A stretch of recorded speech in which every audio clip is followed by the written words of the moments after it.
Hi, this is Paul, and the conversation we're going to have today is something that I understand sort of developed on the Bridges of Meaning Discord server, and is sort of been background from some of the other conversations today. It has to do with sex and positivity or negativity, especially in the history of the church. And Sam and Laura and I have been looking for a time slot to make this happen, and we finally have one. So I'm not really going to direct this. I'm going to let you two sort of get going, and then we'll see where this goes. So who wants to start? Well, yeah, well, maybe a good thing to talk about is, first of all, why are we even having this discussion? And I think the reason I pitched it to you was because you seemed interested in the consistency of Catholic teaching over time, and whether maybe sometimes Catholics are fooling themselves a little bit about how consistent it has been. So this is a good topic for that. And then also Sam and I have just been talking about this for a while. We did a meeting of the Chicago group that was focused on this, and it was kind of fun. So we can draw in some more people this way. All right. Yeah. Well, how on earth did you get going on this in the Chicago group? I think that Laura and I've been doing my Church Father series with Hank, who of course is another member of the Chicago Meetup. And I have to say that going through the Church Fathers, while I've been mainly focusing on the areas of like Christology and that sort of stuff, you notice a bunch of other stuff too as you're reading through it. And their sexual ethics is something that I couldn't help but notice when I'm going through like the ante-Nicene fathers, the very early extra New Testament writers that we have, like Clement of Rome or Justin Martyr or Irenaeus or those sorts of folks. And in many ways, I noticed that the sexual morality of the early church matches in a lot of ways the sexual morality of most contemporary Christian churches, but there was some very strong differences. And I have to say that that sort of gave me some pause. I didn't quite know that or expect that going into this. And I think that led to various discussions either on Discord or live in our meetup group. And Laura has been thinking about this more from sort of a Catholic perspective and the changes to Catholicism over the course of the 20th century. And I was more thinking about this from I really highly respect the early church fathers and think my general, approach to Christianity is make it as early as possible. But then sometimes it's like, well, be careful what you wish for, because what you find there might not be what you're expecting. And what should one make of that difference, and how should one integrate that? So I think that's sort of where I'm coming at from this conversation. And of course, the Christian Reformed Church is having an existential battle over Christian sexuality, and so that certainly has seems like all of Westerndom is having an existential battle over sex, gender, and sexuality at the moment. Yeah. So I think that that's part of this. And you played that video from Preston Sprinkle's channel the other day that was kind of very intentionally talking about how Protestantism might need to kind of reformulate its sexual ethics and stuff like that. And I think as we're entering into Christianity's third millennium, that things are different, and that I do think that we need to really think hard again about sex, sexuality, marriage, gender, and all those sorts of things. And I think one part of that is reanalyzing the early church and trying to figure out how to make sense of that and how that applies to us. Okay. Well, how far back are we going to go? We're going to talk about Paul of Tarsus? I think we probably are. Yeah, he's quite important in this. Yeah. He's got some really interesting. I mean, the truth is, to the best of our knowledge, two of the most important figures in Christianity, Jesus and Paul, both bachelors, to the best of our knowledge. Maybe some argue that Paul was a widower. We don't really know. We don't have bios with respect to those things. Of course, a lot of the Gnostics want to sort of put Jesus and Mary Magdalene together. I don't know. Two people in the ancient world, and you're going to have to ship them. It's like, it's just what we do as a culture. But well, Laura and I both decided that we're going to have to deal with Gnosticism at least a little bit in this conversation.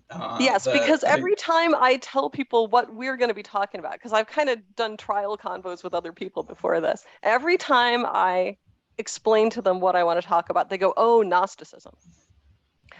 So I want to make a case for early Christian teaching on sex not being Gnosticism. That's where I'm going to go. What about you, Sam? I tend to agree with that. I think that there's some Gnostic stuff going around and that needs to be sort of explained and clarified. But I mean, basically, I think Laura and I agree that the early church, and honestly, in Catholicism's case, basically 1900 years of church was quite sex negative in its general approach to sexuality. I think Laura maybe has some quotes and stuff prepared for this, but to help explain. But I think it is generally true, and this is what I found surprising about the early church fathers. They didn't just talk about sex outside of marriage being wrong, the way that virtually any Christian tradition would talk about sex outside of marriage being wrong. But they even seem to talk about sex within marriage being at least unideal, and that the main goal of sex inside marriage should be for procreation, and even that was sort of a compromise. It was there's a feeling, right? There's a feeling that you want to make progress in the spiritual life. And every time you have sex, even if it isn't a sin per se, because it's licit within your marriage, you're taking a few points of damage spiritually. Even a nice little D&D Exactly. there. Really good, really good. I don't have remember embody, but the little D&D reference. I hope Grim Grizz is watching. Oh, he'll watch. Don't trust me. He'll watch. No, okay, and well, do you want to hear any of my little quotes to start yes, off with? I've got this document that you sent me. Yeah. And I'm just making sure there are no email addresses or anything on it. It oh, looks right, yeah. Yeah, so you can immerse yourself in this stuff, and there's so much of it, but I just selected a few little things that I thought were interesting examples. So the Penitential of Finian from the 500s. So these penitentials were obviously a well-known work. well, the penitentials, who doesn't go to bed rereading the from, Penitential of Finian? These early medieval penitentials or read them to your child. Celtic countries. What on so this earth one is is a penitential, Laura? You're gonna have to add a little context here, because well, people are gonna hear, is this from a penitentiary? Okay. All right. So penitentials. All right. These are things that were generally written in monastic communities, and confessors used them as manuals for what's a sin. If someone commits that sin, what kind of a penance should they get? And the penances are generally pretty severe in these Celtic penitentials. They were, all these old ones like the Penitential of Finian and similar ones, they were abrogated by the Council of Paris in 829. So they're not part of the magisterium. They're not like papal encyclicals or council decisions, but they are an important document for seeing what kinds of thoughts people were having and what kind of practices they thought were good and useful. Because a lot of clerics would have signed on to these things at a certain time and place and would have used them to give people penances and advice in confession. Now, people's experience of them would vary. Like if you were a lay person, you weren't guaranteed to come into contact with a confessor who used a penitential manual. But some people did, and I think they're important for like showing an attitude that was around. So they're historically important. So yeah, do you want me to read the whole thing? Sure, go for it. Okay. We advise and exhort that there be continence in marriage, since marriage without continence is not lawful but sin, and marriage is permitted by the authority of God, not for lust, but for the sake of children, as it is written, and the two shall be in one flesh. That is, in unity of the flesh for the generation of children, not for the lustful concupiscence of the flesh. Married people, then, must mutually abstain during 3 40-day periods in each single year, by consent for a time that they may be able to have time for prayer for the salvation of their souls. And on Sunday night or Saturday night, they shall mutually abstain. And after the wife has conceived, he shall not have intercourse with her until she has borne her child, and they shall come together again for this purpose, as saith the apostle.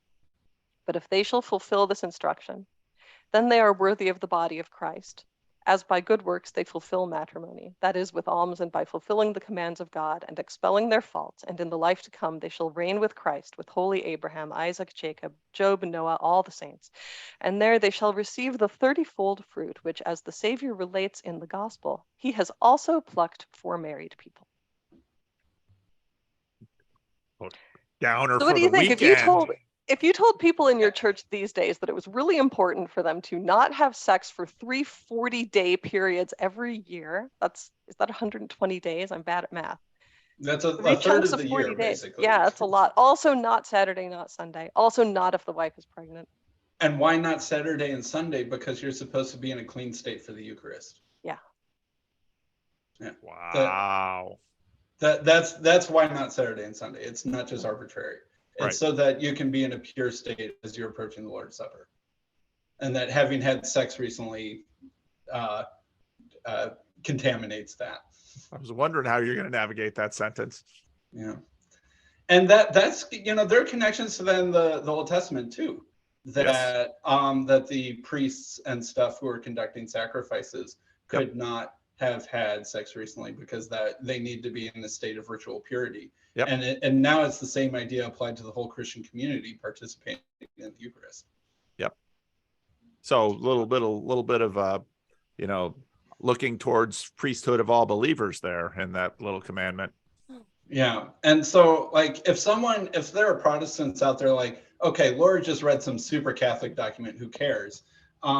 Like Justin Martyr writing in about 150 AD, we do not forbid marriage, but praises being honorable and necessary, and the procreation of children as being the first duty of marriage. We do not, however, permit those who marry to have intercourse with their wives, except for the procreation of children, since we think that it is not right to use the members of the body of God, which God has joined together for the purpose of generating life for the service of lust.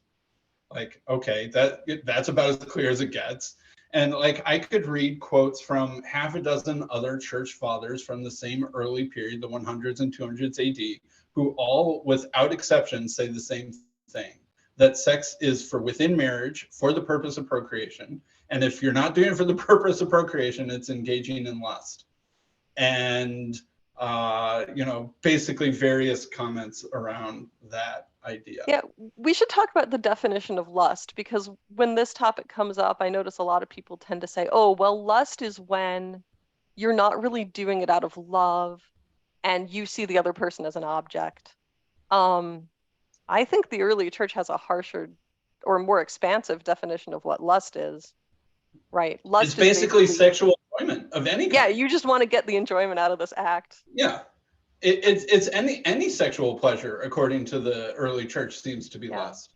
It's not like there's lustful sexual enjoyment and unlustful sexual enjoyment. It's just all in that category.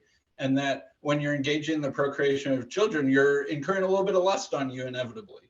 But one should minimize that, but it's okay because it's for a good purpose. Right. That's where the points of damage come from, right? Is that even if you have the right intention, yes, I want to create a child, this lust is going to become part of your life, and then oh no. It's sort of like the romance of Mrs. Doubtfire when Mrs. Doubtfire is describing her relationship with her imaginary departed husband. Foreplay was brace yourself, Effie, and that was it.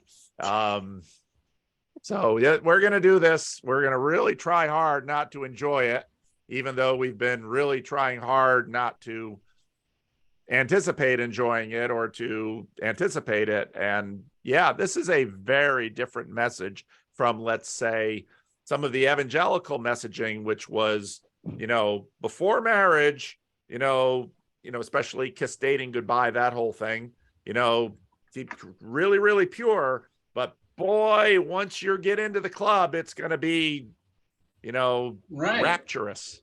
Yeah, Sam, you had that, right? In like your church youth group. Yeah.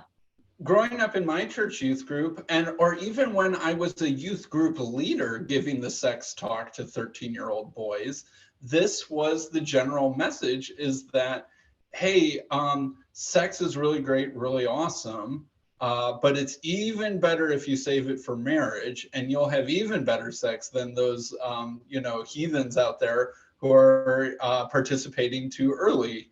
And so it was sex positivity, and sex positivity as some sort of carrot at the end of the race, encouraging you towards marriage and encouraging abstaining from premarital sex. That was the general, and I don't think this was actually not something I got taught in my unusual church. This was the thing I got taught when I was in the normal kind of churches, like Willow Creek's youth group or Honey Rock Camp or other big normal evangelical mainstream institutions that I could name. And I don't think I'm unique in this. I think that this was the common American evangelical Protestant message for most of the second half of the 20th century. That and it was not just millennials. I bet it existed before me too. I think you're exactly right. This has been, and so we're going to have to get to the Protestant Reformation. Did you want to go through any of these other quotes, Laura, or what? Were there any others that you liked? Or thought were interesting? Were there any that you That's thought not were the right noteworthy? word. It's a little hard. It's a little difficult. It's like, ooh. Okay, well, I'll just go through them really very quickly. The second one, if you want to hear it in more detail, we can do it later. But the second one is a story from Gregory of Tours, where he just talks about a married couple where the woman didn't want to get married. She wanted to live a life of celibacy. And so the husband says, "Oh, well, if that's what you want, then that's fine. We'll both just never have sex." And then when they die, they're buried in graves far apart, but the graves move together. And it's a miracle where God is showing that they were so chaste, they deserve to be together. And Gregory of Tours is like, these people are winning at marriage, right?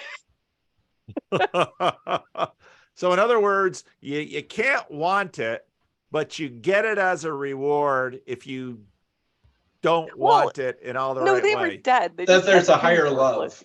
Yeah, they had a higher love, and then they got to be near each other. They earned the right to be near each other because they had shown how chaste they could be. So then in the resurrection, they see each other right away. So. Yeah. Yeah. And then I've got St. Francis de Sales. He's pointing out, so he lived in the 1600s. This is more Catholic stuff. Okay, this is pretty good. Maybe I'll just read this whole one. The marriage bed should be undefiled, as the apostle tells us, i.e. pure, as it was when it was first instituted in the earthly paradise, wherein no unruly desires or impure thought might enter. All that is merely earthly must be treated as a means to fulfill the end God sets before his creatures. Thus, we eat in order to preserve life, moderately, voluntarily, and without seeking an undue, unworthy satisfaction therefrom. The time is short, says St. Paul, it remaineth that both they that have wives be as though they had not, and they that use this world as not abusing it. Let everyone then use this world according to his vocation, but so as not to entangle himself with its love, that he may be as free and ready to serve God as though he used it not. St. Augustine says that it is the great fault of men to want to enjoy things which they are only meant to use, and to use those which they are only meant to enjoy. We ought to enjoy spiritual things and only use those which are material. But when we turn the use of these latter into enjoyment, the reasonable soul becomes degraded to a mere brutish level. So once again, right, don't enjoy it too much. You can do it because making more people is good. This is where we're not the same as the Manichaeans. They don't want to make more people, right, Sam? Right. And so I think this is where discussions of Gnosticism might come in. I think some Christians might say, oh, that's just Platonism that got into the church very early on, and Platonism had negative ideas about physical pleasure. You can see that at the beginning of Plato's Republic. It's actually like the first conversation in Plato's Republic is like Socrates or someone is asking an old man, what's good about being old? And his answer is basically that you have less of a sex drive. And so that makes being celibate easier. And I think I'm right about that. I'm just pulling that off. Yeah, you are right about that. Yeah. And so people might say, "Oh, this is just Platonism getting into the early church." And let's say something it's also not true. I mean, it's also true that especially if even as a Christian male, it's in some ways easier to handle lust and other things that as a Christian man you want to avoid. It's just easier when you're older. I remember when I was younger. I know what life's like being older, and you're just like. Things that might have sort of really caught your attention when you're younger, you're older, kind of like, yeah, okay. That I'm not saying I'm not saying it's all gone, but it ain't like it was. Boy, it's confessions nobody wanted to hear. I think one thing that I've learned from studying the early church, I was actually just talking about this with Hank this morning, is that it colors how you read the New Testament. When you have all of this kind of early church context, and then when you look at the New Testament, it strikes you differently sometimes. Like 1 Corinthians 7, now for the matter you wrote about, is it good for a man not to have sexual relations with women? Paul is being asked this specific question. Right. And his answer is basically, it's for the best if you don't, but there's this accommodation lest you burn with passion. And then he goes through various scenarios of if you're already married, or if you're a Christian married to a pagan, or if you're widowed, or, and what his advice is for all these things. But basically in all the different situations, you can see that the higher standard is celibacy. Yeah. And then when you read Paul that way, and in the context of the early church, you're like, well, if this is Platonism sneaking in, then it was baked into the cake from the get-go.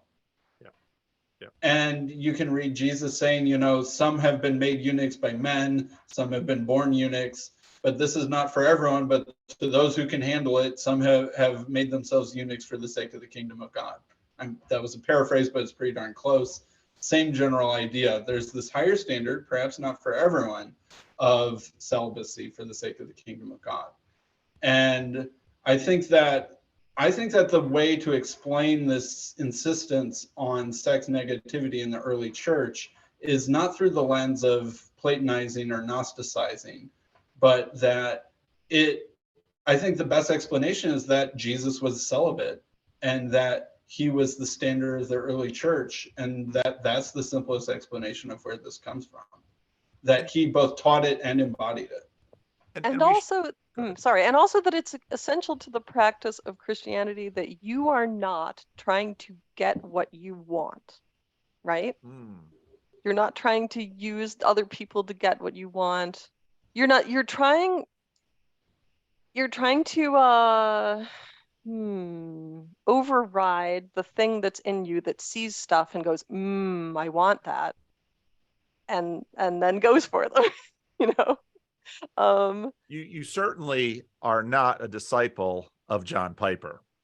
Oh, okay. Christian hedonism. Have either of you heard about Christian hedonism? I had a Christian hedonism up and valley.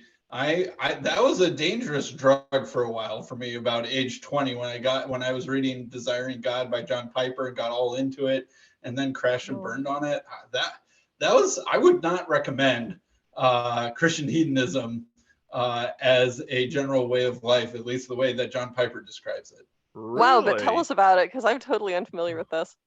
Where's Luke when we need him?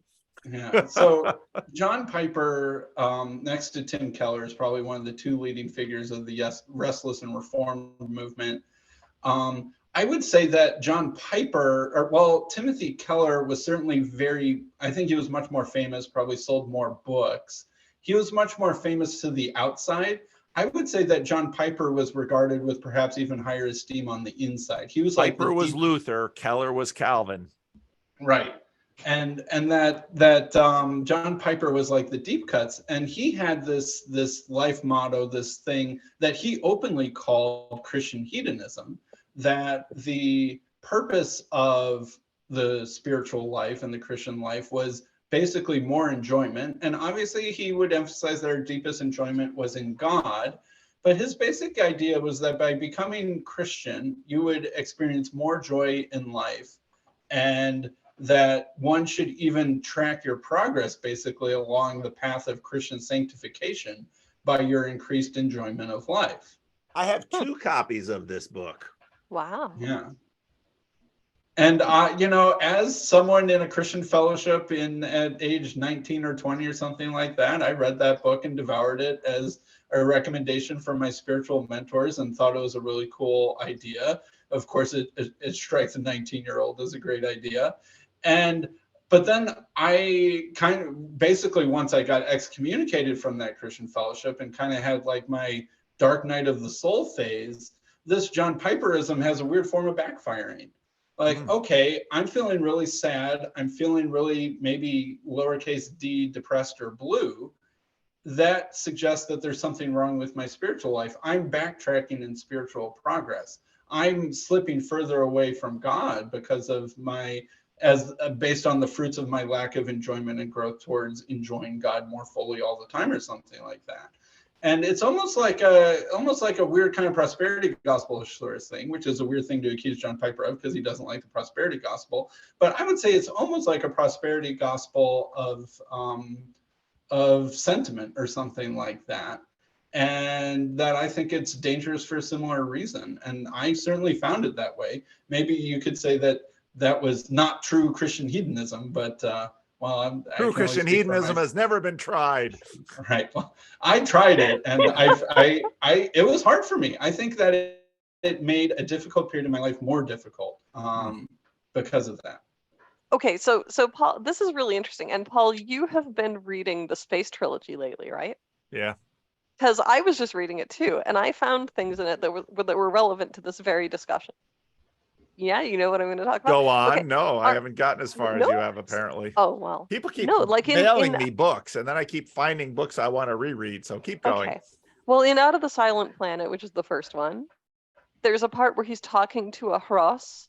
Remember the Hross? Okay.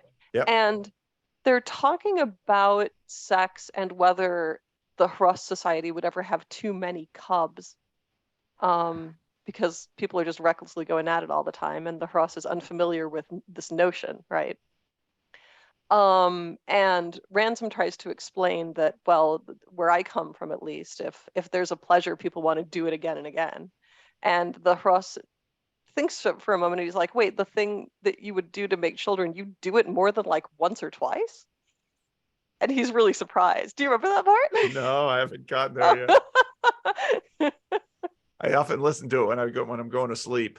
So it's a very good thing to listen to go to sleep, I have to say. It would be my review of the Space Trilogy, but I know what you're talking about, Laura. Yeah, no, I like it a lot. And then I was so now I'm in Paralandra, and have you read that one yet? I read it when I was a teenager, so It's been a long time. So in Paralandra, there's an incident where he's just arrived on Venus and he tries a fruit. Do you remember this, Sam? No. No, keep going. No. Basically, it's just that there are these very delicious fruits, and he eats one, and it's like the most amazing thing he's ever tasted, and it's magnificent on a level that isn't just to do with ordinary taste. It's just like so satisfying and wonderful, right? And when he finishes the fruit, as a human, his first thought is, I should have another one. But then, because he's on Paralandra, which is this unfallen world, and I think he's more under the direct influence of God or something, he quickly has another, like a feeling that he shouldn't do that. And this keeps happening to him with various things that are nice about Paralandra, like things that are enjoyable, that he'll do them for whatever their purpose was. Like, you eat the one piece of fruit that fills you up, and then you're not hungry anymore, right? And then he'll get a strong feeling that, like, okay, that was enough of that. You don't need to do that anymore. Yeah, I think it's related, right? It's the idea that the world is good. God made the world. We're not saying the material world is evil, but there's an appropriate way to be in the material world and use it. And wanting to just fulfill your desires for the sake of fulfilling your desires is not the appropriate way to use the material world, right? Yeah. Well, this is so interesting because before I got onto John Piper, I mean, if Jacob or one of our Israeli contingent were here, they would note that, part of a big discussion in New Testament studies and commentaries and such, when you get into this, is, of course, was Jesus single? Was Paul single? Because in many ways, Jewish society was so sex positive, in many ways, also sort of within, well, we wouldn't be... I have my doubts. To Jacob and the Jews out there, I think that first century Judaism had a diversity of opinion on this subject that present day Judaism does not. I think sex positive Judaism survived, but I think that the more Enochic or Essene-like or some of the Platonic strains of Judaism, like Philo of Alexandria, all of which existed during Jesus's time, had sex negative views. And I think that there was a spectrum that existed in first century Judaism that has been truncated since then. So I think that Jesus and the early Christians can be seen as reasonably drawing from some of the more sex negative ends of the first century Jewish spectrum. Bam! Boom. I love it. There's a clip. Yeah. It's easy to get Sam in trouble because he's in trouble for so many other things. Well, but Sam, they also like Sam because he's not Trinitarian. So, well, this is my use. Is like I can say the heretical things because what are you going to do? Call me more of a heretic than you already think I am? So this is one of the licenses and freedoms that I have in my station, and I plan to at least use the silver linings of this situation as much as I can. Okay, so here's something that I was thinking about, which is something that I've never heard argued, but as you're reading it, as we're thinking about it, as I talked about in terms of my own experience, in terms of growing old, I'm not one of these guys who's out there getting testosterone treatments and things like that because I'm terrified of aging. I'm allowing myself to age naturally. To what degree is all this because old people are writing these things? I don't think that's the case. Yeah. I think that when you look at early Christianity, there's a significant there's a lot of evidence that there were way more female Christians early on than male Christians, and that a pretty shockingly high percentage, maybe almost even like half, if you were to go to a pre-Nicene Christian church, might have been dedicated female virgins. So is this because just sexuality in the classical period was just so absolutely brutal towards women? I would suspect that. This is the voice of the female population exerting its influence, saying, yeah, the sex thing, yeah, maybe we need it, but... Well, okay, Sam, do you remember when we talked about this at Chicago? I don't think she'll mind if I mention this without mentioning her name. Do you remember how, like, the way we framed the discussion was like, okay, the church fathers were really negative about sex. Were they actually right? Or did they have a point, right? That was sort of the big question of the discussion. And at the end of the discussion, the one person who came out and said, you know what, I think they were right, was the only other woman at the discussion. Do you remember that? Yeah. And she was a woman who had a kind of a difficult history with these things, so. Yeah, that's an interesting point. Like, I have to say, I haven't had this discussion with my wife yet for certain reasons. And I'm still sort of you're having it on the internet. Yeah, I'm having it on the internet. But I have to say, I was really shook by this because I had thought that basically my upbringing was the standard eternal Christian view on sex, this sex positivity within the safe confines of monogamous heterosexual marriage. And I thought that this was just like, you could read on the New Testament, you could read in the Old Testament. What more did you need to think about it? Once you're married, within the, some perhaps reasonable bounds, have at it, was basically the general idea. And then I'm reading all these church fathers because I'm really trying to understand and respect and, like, in some sense, submit myself to the witness of the early church. And it's very different. And I'm like, well, crap, what do you do with that? And I think that there's so many directions that I want to go with this conversation. I almost don't know where to start. We should probably talk about the Protestant Reformation some, because A, this is Paul's channel, and B, it's very relevant. So do you think we've dealt with the question of Gnosticism adequately, or do we need to say one more something? I'm just not sure, because I think everyone's calling everything Gnostic all the time these days. I don't know why, but I see it everywhere. People are always going, oh no, that's Gnosticism. That's N.T. Wright's fault. Huh? It's N.T. Wright's fault. He calls really? Oh, okay. No. Well, okay, I'm just going to say, like, if you read St. Augustine, for example, you can read things he writes about sexual morality in the City of God, for example. If you just read that one section of the City of God, I think you'll see clear teachings against the Manichaeans and against any Gnostics who say that this world is a mistake or an illusion or evil or pointless or whatever. Like, he's very clear that, like, it's good to have a body, it's good to be alive in the material world, it's good to have children, But the thing he is against is lust, and he actually defines lust very, very broadly in that part of the city of God, where it's like anything where you're really like craving something or desiring something for your own reasons, right? Read That him in the seems to be the crux of Confessions the matter. nursing. I mean, Yes. not letting the baby off the hook. The poor hungry child.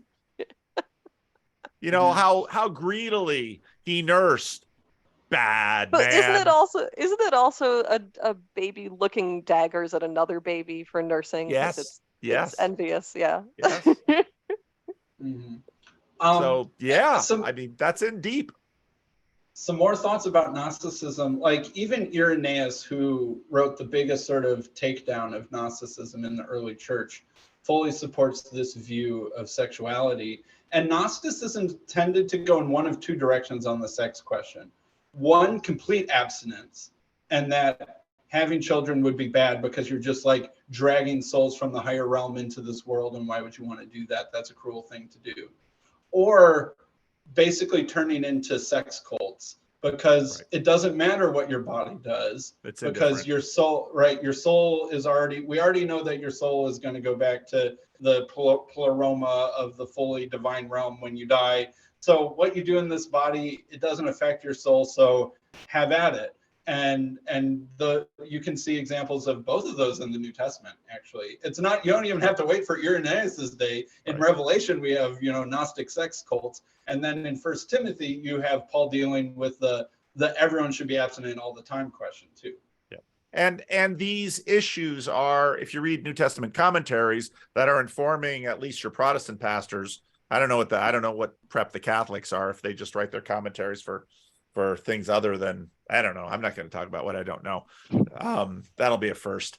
But I mean, these questions linger around interpretations of Paul and Corinth. Is he, where are the Corinthians on this? I mean, and those two polls that Sam just put out there, we tend to like to say, well, this is Gnosticism. And so for a while it was, no, this is second, third, and fourth century. This wasn't impacting, but the general docetic nature of the area certainly lends this tension even to texts in the New Testament. People read that and wonder, is this what they're talking about? Is this what they're combating? Yeah. So okay, I think maybe we adequately covered it now. You can talk about the Reformation if you want. Yeah. So I think that surprisingly, the shift from sex negativity to sex positivity within Christianity happens within the Puritans, which is probably the last place that anyone would have guessed that it was in fact the Puritans, literally them. Hence John Piper. Hence John Piper. That if you go to like the 17th century Puritans, including ones settling Massachusetts and founding America, some of the most sex positive things that were ever written in the Christian tradition were from the early Puritans. So like, bombshell, the Puritans were actually the one who started this train. They were not the anti-sex people that they generally get cast as. And in fact, in many ways, America and sex positivity is the descendant of that shift within Puritanism. Well, don't you think that, I mean, we can go before to Luther and the destruction. Luther's interesting. Well, the destruction of the monastic tradition in Protestantism. I mean, Luther basically, well, what are we going to do with all these monks and nuns? Well, marry them off to each other. And you have also in Protestantism the little church, which is the family. That was part of what was so fascinating about that Preston Sprinkle conversation with Josh Butler. And I haven't read Josh's new book yet. I really enjoyed his Skeletons in God's Closet book. I actually, again, I've been doing a little bit more reaching out lately. And I actually DM'd Josh, because we follow each other on Twitter, and said, hey, come on the channel. Because, this right now, this is going in some really interesting directions, especially with sort of the re-entry of the Orthodox and the Greek Church Fathers, and, what's happening in this little corner and in American Christianity too. So I think in many ways, the Protestant Reformation did sort of set this in a different way. And so, Yeah. Laura, forgive me when you basically, in a very, of course we shouldn't enjoy these things. I, as a Protestant, thought, I guess you were formed Catholic, weren't you? Because I'm speaking as a person that I imagine is like thinks like the church fathers, right? So okay. yeah. If you want my personal opinions, maybe I'll give them at the end. But anyway, no, I'm just trying to think, I'm trying to steel man this whole idea, right? Or kind of explain how it makes sense within Christianity. Because I think people just hand wave it away all the time, right? You tell them how negative the attitude was to sexuality for most of church history, and they're just like, oh, well, there was like too much Platonism. But it's not that easy to hand wave away because it was hundreds and hundreds of years and all these people, and it goes back so far. Well, so I'm just trying to talk about it in a way that will make it make sense. But as you said, part of how this arose was my questions, and they're in good faith about consistency of Catholic teaching, because of course, I mean, part of what's behind Josh Butler's book is he says right at the beginning, he's been reading John Paul II. Yes. And, there has been, even with, let's say, someone like Mary Harrington, who says basically that, birth contraception is transhumanism. There's all this stuff is really sort of floating around right now. This is really salient.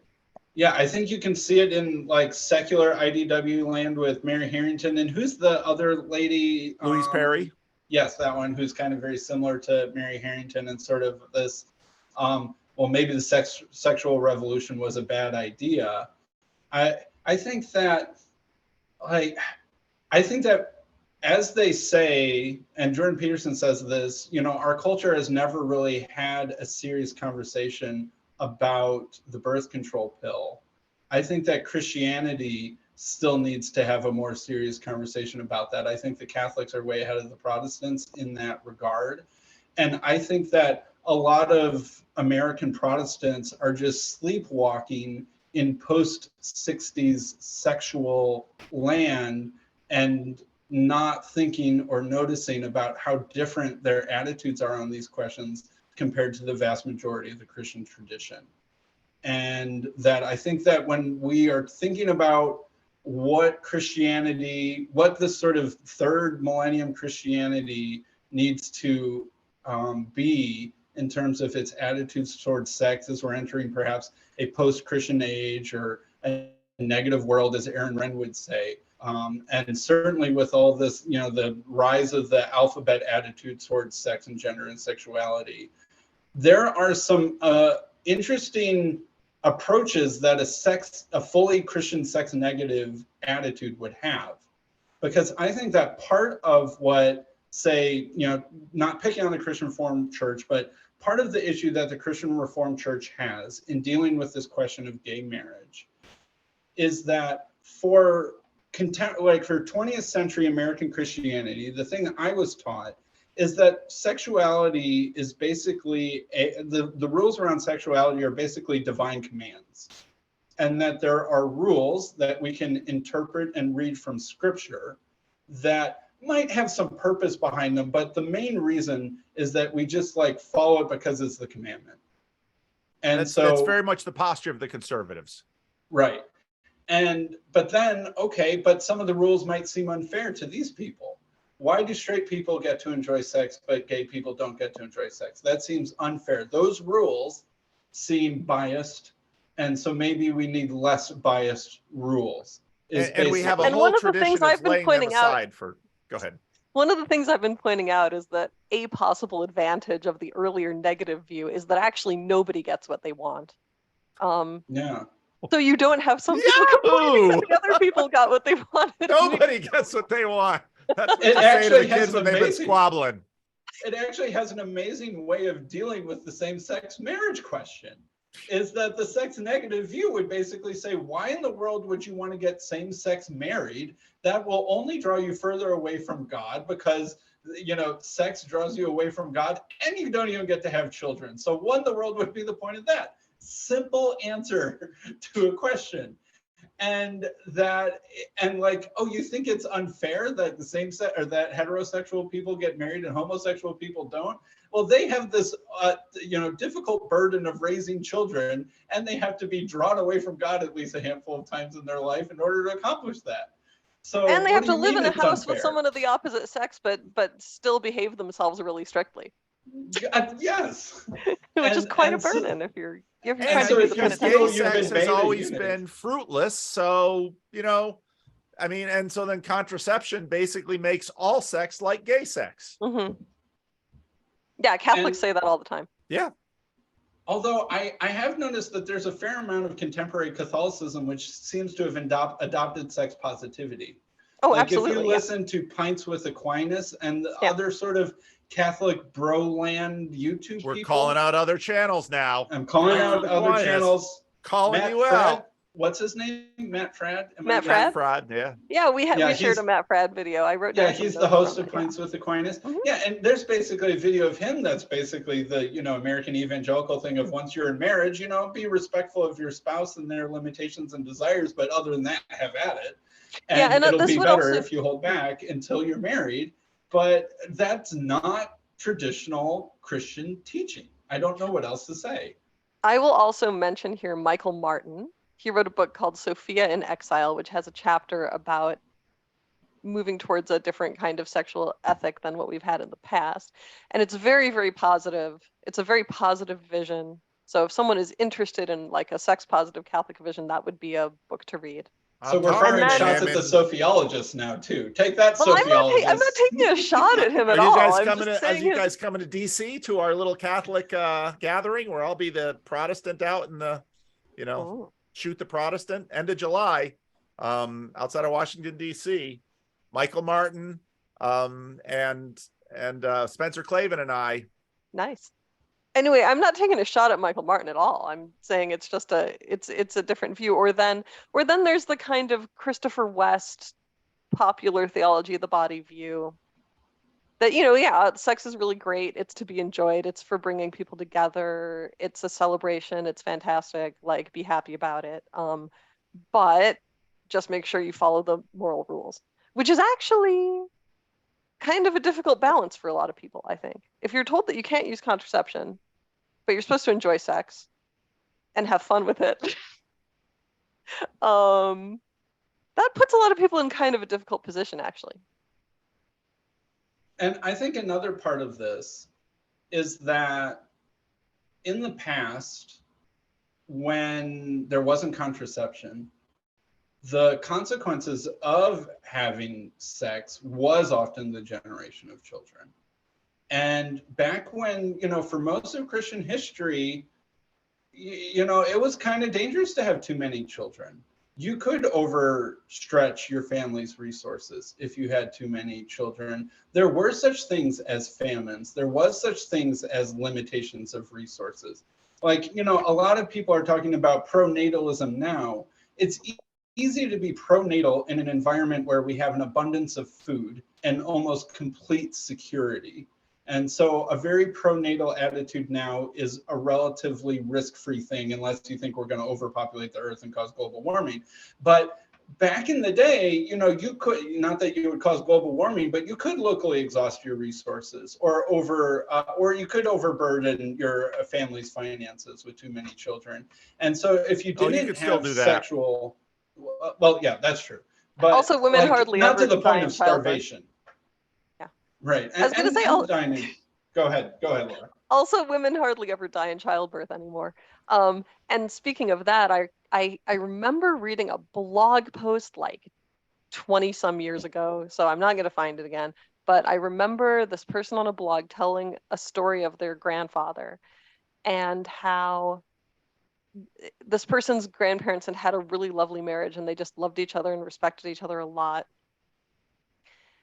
And the person's grandfather was just like a really beautiful person. And the writer found out that after his grandmother had had her first baby, it had been a really bad experience, like a bad delivery, bad health crisis. And the doctor had told her and her husband that it would be dangerous to have another baby.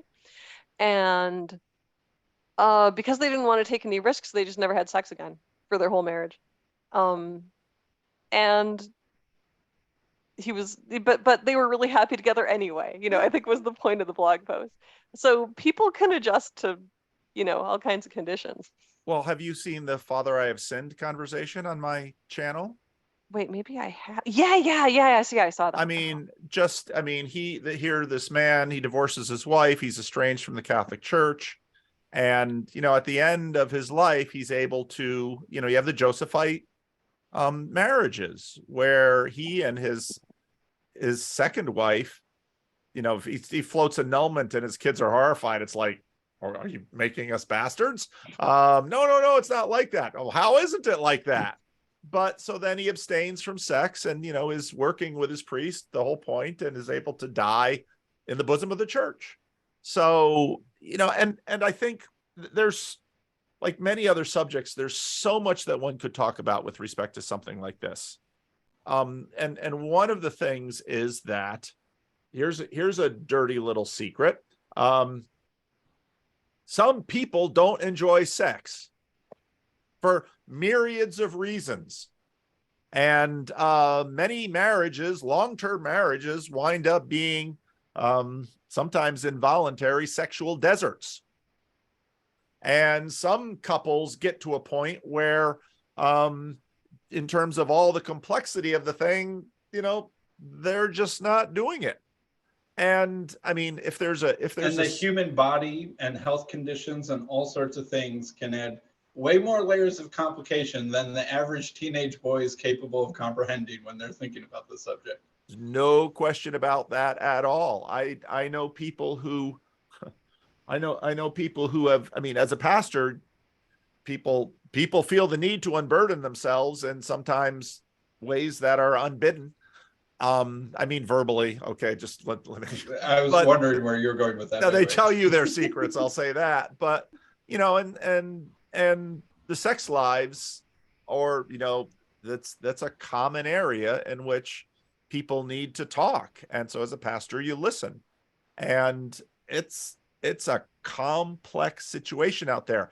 Culturally, culturally, yeah, you're still there. Culturally, we are in a spot where it's very interesting because on one hand, when you listen to, I'm watching the Duggars documentary right now on Amazon, and boy, that's interesting. 19 kids, etc. I didn't watch the show, so I know almost nothing about this whole thing. But culturally, we're in a space where on one hand, you can point to Catholics and say, well, they're sex negative, so that's just inconceivable. Then you can point to evangelicals who describe something like you came out of, Sam, which was, no, it's just, just clench your teeth until you walk into marriage land. Just wait till your wedding night, then boom. Yeah. That's fireworks and champagne, all the way until you die. And now that's a good way of putting it. Did you want to, and then I'll just finish up. And then now you've got Louise Perry, who's coming around and basically saying, well, in terms of sex, monogamy is the way to go. And then you've got the same-sex marriage camps in the church that say, see, there, why would you not allow same-sex attracted people to participate in that? So stuff is all over the place right now. So I just wanted to say mainstream Catholics nowadays are not sex negative at all. Well, talk to me about mainstream Catholics nowadays. Okay. Well, you can go on Amazon and look at the book Holy Sex by Greg and Lisa Popchak. I could read you the blurb. Please do. Common wisdom. Common wisdom portrays sex and church to be at odds, yet studies show that Catholics have better sex and more often. This witty, frank, and refreshingly orthodox book draws from the beautiful truths of Catholic teaching to show people of all faiths about rich and satisfying sexuality. Yeah, it sounds like evangelical youth group all over. Totally, again. yeah. It does. Yeah. And even the subtitle on this, a Catholic guide to toe curling, mind blowing, infallible loving. Wow. go. Yeah, they got nothing on the evangelicals. Yeah, so and I'll tell a story that once this was when I was in college, so it would have been like circa probably 1998. I was at the Catholic chaplaincy and a priest came to give a talk about theology of the body and like the meaning of sex. And he talked very eloquently about how human sexuality is really meaningful and how the sexual act in marriage is, meaningful and can be conducive to holiness if done in the right spirit, and really, really talked it up to the point where, at the end of the talk, one of the boys in the audience raised his hand and asked the priest, "So, is it possible to know God without having sex?" Like that was how much he had sold it as like this very holy thing that's so important, right? And the priest was a little nonplussed because of course he was a celibate priest. So he would have been Allegedly. thinking, why is someone asking me this question when, manifestly I'm trying to know God without having sex? But it just goes to show like how positive the talk had been. Well, and that was the point that was made by, what was her name in the Preston Sprinkle video, where she said, yeah, Josh, you're sacramentalizing sex. And, we sort of like to imagine that sacraments are available to all, that, unlike sex, which will always only be available to some and within a Christian frame. Yeah. And I think it should be mentioned that even in this early Christian period, that they weren't sex negative because they were just dour and angry. It was because they had a higher vision. And I think that that is an important part of that early Christian understanding, is it wasn't just, prude or pleasure hating or something like that. And maybe to give John Piper half of his due, it's because that they thought that Christians had a higher calling than mere, physical enjoyment. And like something that I would point to in the New Testament about that, like when the Sadducees come and test Jesus and they say, hey, imagine a woman who is married to this guy and then he dies and she marries his brother and a couple more brothers die, and like whose wife will she be in the resurrection? Ha, we tricked you. Resurrection can't be true. That doesn't make any sense. And then Jesus says, you are in error because you do not know the scriptures or the power of God. Not a very winsome thing to say, Jesus. At the resurrection, people will neither marry nor be given in marriage. They will be like the angels in heaven. And that he's downplaying basically the concern by pointing to something higher, that we have a calling to look forward to in our resurrected bodies, where we will be like angels in heaven. That is a higher state of being than reproductive, beings that we are now. It's like Lewis's answer to the kid who asks about sex and asks, will there be chocolate? And it's like, I suppose, but as a kid, you won't understand. The question itself, just once you see the other. And by the way, if someone wants to see a Reformed scholar turned Roman Catholic talk about sex in heaven, just Google Peter Kreeft Sex in Heaven. Peter Kreeft. interesting little MP3 you can find out there on the internet. Okay, yeah, actually I haven't read that one. Or it's a talk? It's a talk. Okay. There's a bunch of Peter Kreeft MP3s out there of Catholic groups bringing Kreeft in, but yeah, I think your point, I mean, I have no idea let me ask you this question. Is this mostly a North American phenomena, do you think, or a Western phenomena? What do you think the Catholics in Africa or Asia? I don't know. Those Brazilians seem pretty frisky as far as I can tell. I'll let the Latins speak for themselves. I think the positivity is everywhere. It was, Pope John Paul II gave the positive view a big boost because he made an effort to reframe sexual relations in a more positive way. And that went all around the world. Why? Well, I think he gave basically a two-tiered purpose to sex, right? He says high purpose, procreation; secondary purpose, union and love within marriage or something. Yeah, and now that there were two purposes, you could sometimes have sex with both purposes in mind or sometimes have it with one purpose in mind. And in both cases, there was still a good being accomplished. I think that's one of the things that happened. I don't know if that was Pope John Paul, but somewhere around that time, I think that bifurcation of the purpose of sex helped drive a positivity into Yeah, and if Catholic you talk to conversation. Catholic teachers, anyone who's teaching on sex nowadays, they will always tell you that sex has two purposes, procreative and unitive. And I actually spent some time trying to find out before this conversation when people started saying that in that way, but I wasn't able to find out. So if anyone knows, please put it in the comments. I don't know if it's a 20th century thing or what. So why did John Paul want to reframe this more positively? I think partly as a kind of Vatican II thing to like meet the challenges of the modern world, because people are looking for different kinds of explanations for why you should do the things the church says you should do.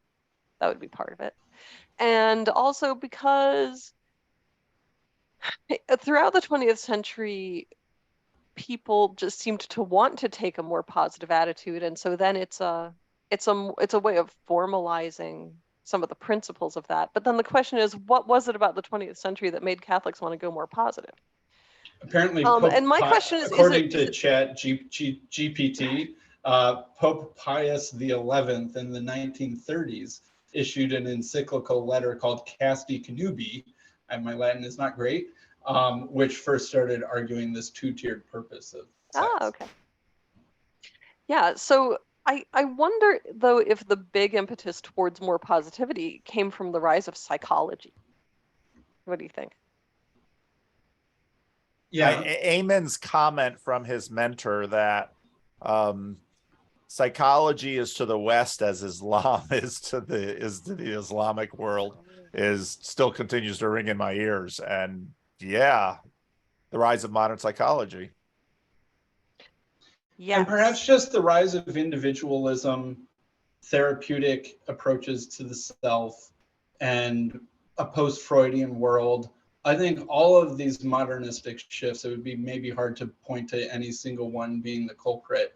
But I think a lot of things in the late 19th century that kind of came to fruition throughout the 20th century affected both Protestantism and Catholicism on this. Also a concern for authenticity, maybe, being your authentic self, and a lack of tolerance for hypocrisy. I think, so I was going to say, when you guys were discussing the Reformation, I think one of the reasons they wanted priests and former religious to marry was because they weren't comfortable with hypocrisy, right? A lot of Catholic history has been people only somewhat living up to the ideals that have been set for them, you know. Unlike Protestant history, I should say.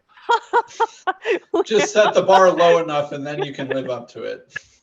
That's the idea to some extent, yeah. Well, so, you know, and like a lot of medieval humor, it just comes from knowing that, oh, we have these high ideals as a society, but people aren't meeting them, you know. Well, and it's interesting, you know, Ravi Zachariah, so the Hillsong documentary, they pay a lot of attention to the Houstons, father and son. And, you know, the Pauline, well, so that you don't burn in lust, here you get a wife to, you know, help meet your urges. Yeah, male, it doesn't necessarily meet the male novelty urges, apparently, when you look at rates of infidelity. But, you know, part of what, so I saw Aaron Wren's recent thing, and it reminded me of James Davidson Hunter's book, How to Change the World, which was a big book for Tim Keller. You got blurbs from Robert Bella, Charles Taylor, and Nicholas Waltersdorf on the back, at least of this edition. And, you know, so I'm reading these early chapters too about, you know, trying to get down with this question of, okay, it's a really hard question to ask. What really are the big movers in terms of history? And, you know, technology for the last couple of hundred years is just a massive thing. And even though, say, the pill gets all of the press with respect to contraception, the increases of availability and effectiveness of contraception have been, making their way steadily through the culture. And I think there's absolutely no way to underestimate the way that this has impacted our view of sex within a far larger human economy of well-being. I mean, in the Protestant period, and especially the later you get into the modern period, Catholics were considered the one to have these massive families. And then if you look at the Duggar documentary, Bill Gothard and Protestants in America, that each child is a gift, is a blessing from God. Would you deny a blessing? And then now much of this being looked at through the realm. Now we're no longer facing run out of control population increase. Now all the anxiety is population collapse, and sort of the undertone being that demographics are, determine the future. Ross Douthat's book about decadence. So, there's so much going on right now, and sex is a big part of humanity. And the thinking about sex, the talk about sex, the norms regarding sex, it's a huge part of the church. And so, to what degree is just technology, both in terms of contraception and now in terms of the ubiquity of pornography, et cetera, just massively rewriting how this all shapes up, and to what degree then the church often seen as, well, here the church is the upper register, this is eternal, and so this is the teaching. And it's like, is it? Why? When? Who? And then you've always got sort of the teaching, and then you've got what people are living and the tensions between those. So yeah, and sorry, just so I don't forget to address your question or your thoughts that were the reason why I kind of started this thing. As a Catholic, I had trouble coming to terms with how different its earlier view was. Like, I found it really sad and disturbing, frankly. Like, okay, so when I was in college, some of my friends who were doing medieval history used to like quiz those of us who were Catholic about how we felt about stuff they were reading in medieval history, right? And I had a friend once who threw a Catholic friend and I were talking to this other friend who was doing a course on the family in the Middle Ages, and she was throwing these quotes from St. Jerome at us. Who's St. Jerome, by the way? He was pretty dour, for the record. Yeah. Jerome was a super interesting dude. He has a really reputation was. for being cantankerous and pretty negative about a lot of things and people, but That he's would also be my the only patron guy in saint, church history that was that way. Anyway, so let's see. Oh yeah, so she's throwing a few quotes at us, and she's like, okay, look, Catholics, you think this is the same church and you would agree with things that the church fathers say. Well, how about this, right? And she's like, in paradise, Eve was a virgin, and it was only after the coats of skins that she began her married life. To show that virginity is natural, while wedlock only follows guilt. What is born of wedlock is virgin flesh, and it gives back in fruit what in root it has lost. So in other words, people are really supposed to be virgins, and we know that because when they're born, they're virgins. That's a really interesting argument. Yeah, right? that is Or an she'd interesting say, argument. yeah, I praise wedlock, I praise marriage, but it is because they give me virgins. I gather the rose from the thorns, the gold from the earth, the pearl from the shell, right? And she's throwing these quotes at us, and we were like, feeling a little squirmy, because we were like, no, this doesn't really sound like what we are. And yet we kind of felt some pressure to be like, no, I can see how it's still consistent with, whatever. And so over the years, I have thought about this periodically, because also once when somebody explained how prevalent this view was, because it maybe when I was sitting in that living room, I was like, oh, well, that was just St. Jerome, he was cantankerous. Jerome right. is a little extreme, but what Jerome is on the that extreme quote isn't completely out of character with lots of stuff from early Christians. Right. And so when I found out how prevalent that had been for such a long time, I actually cried because I had been brought up with a much more positive view. It's like what you would get from C.S. Lewis, or kind of like, I didn't quite get what Sam got in his youth group because I'm a little older, but it was really, really positive. And so I had this very positive vision of what marriage is all about, and this made it seem really sad. And I also felt sorry for all the people who had lived with this attitude, you know. and so that for me was a problem. But if the question is like, how consistent is church teaching really? Like, to some extent, you can frame this as an attitude rather than a teaching. People can change their attitudes over time.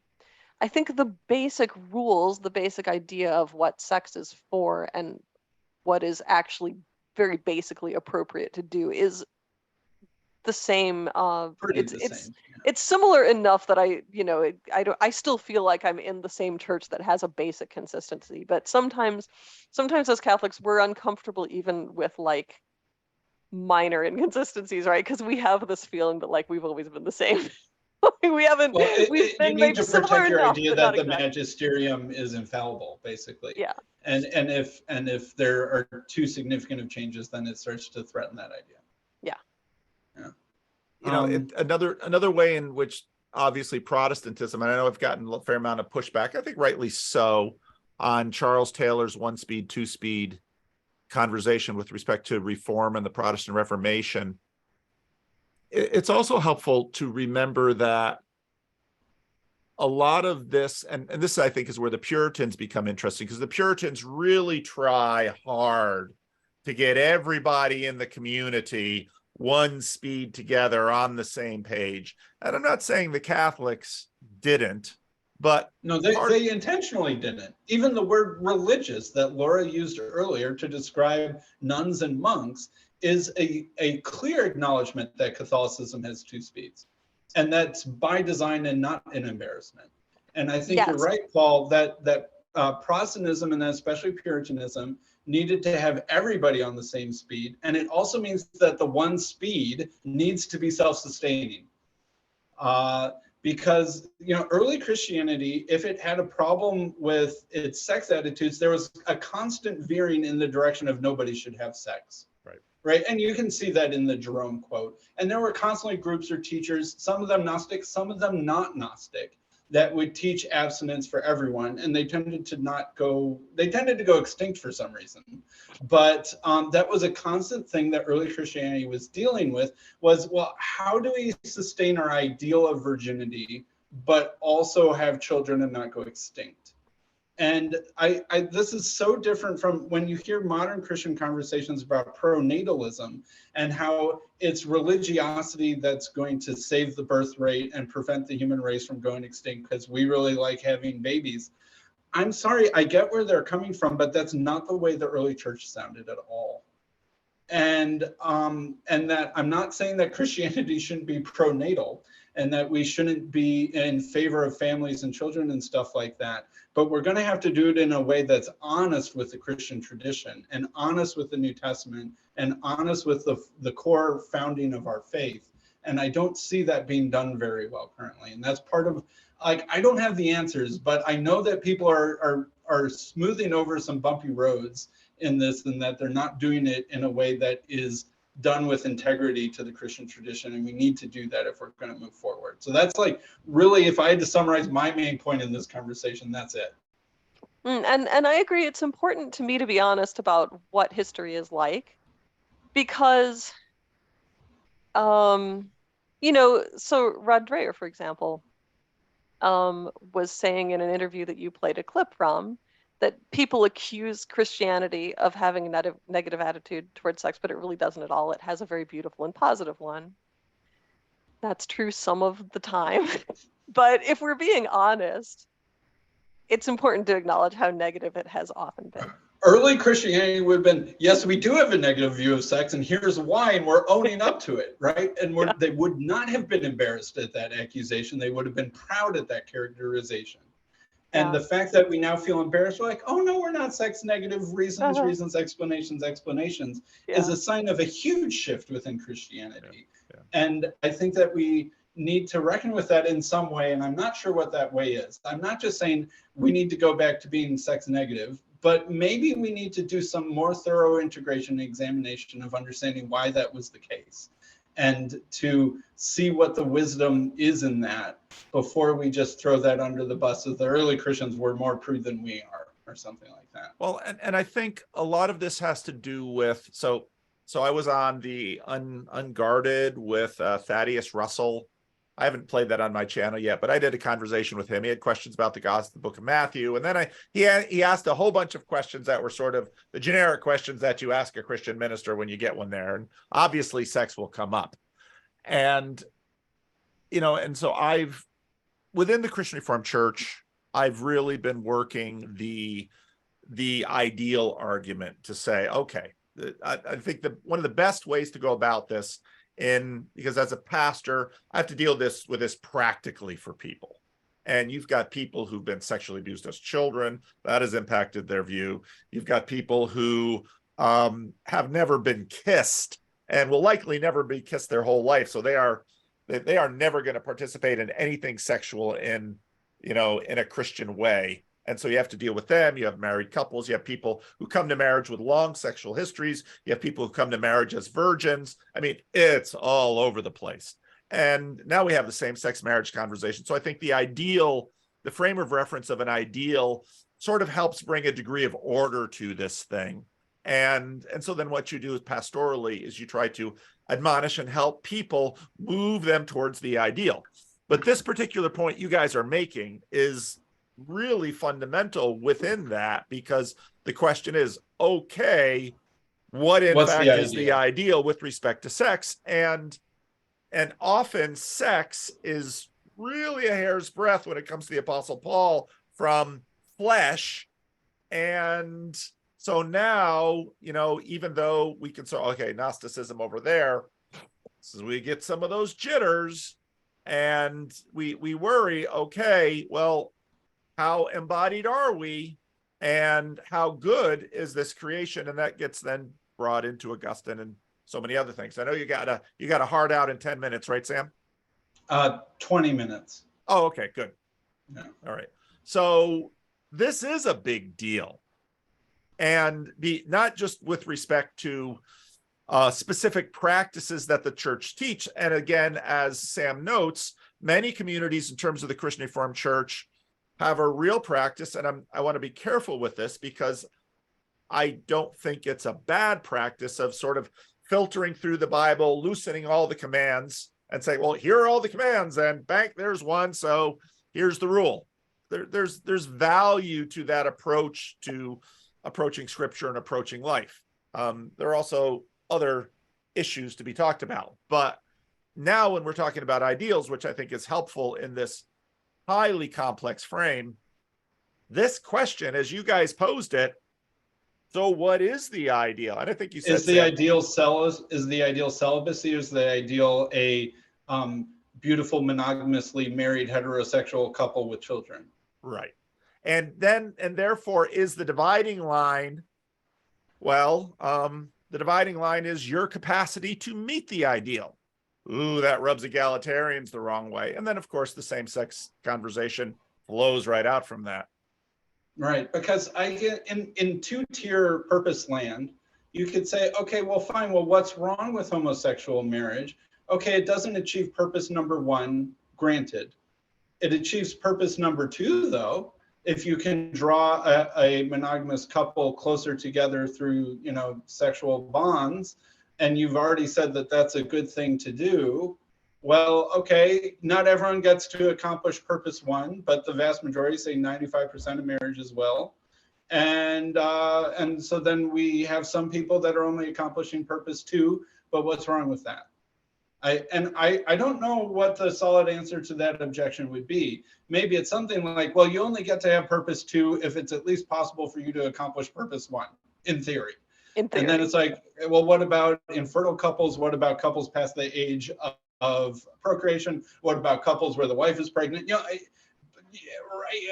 Okay. And then all of a sudden, right, you're in all sorts of trouble in trying to come up with a really defensible principle of why homosexual marriage is wrong unless you just go purely by basically scriptural divine command.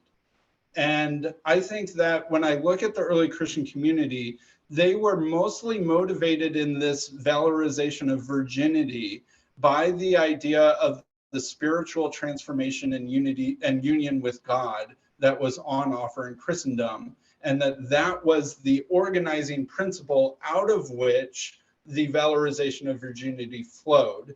It wasn't just the valorization of virginity as a divine command and we need to live up to it. It's that there was a higher reason even than that, that it was connected and anchored in, and that was the aspiration to become like Christ and Christ in his resurrected spiritual body, like the angels in heaven, as Jesus said.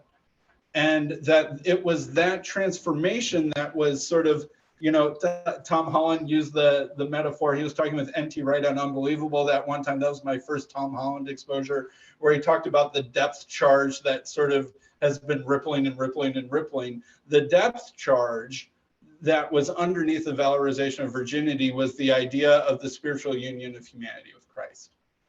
And that caused the inner transformation of people that led to the communities that had cultures like early Christianity.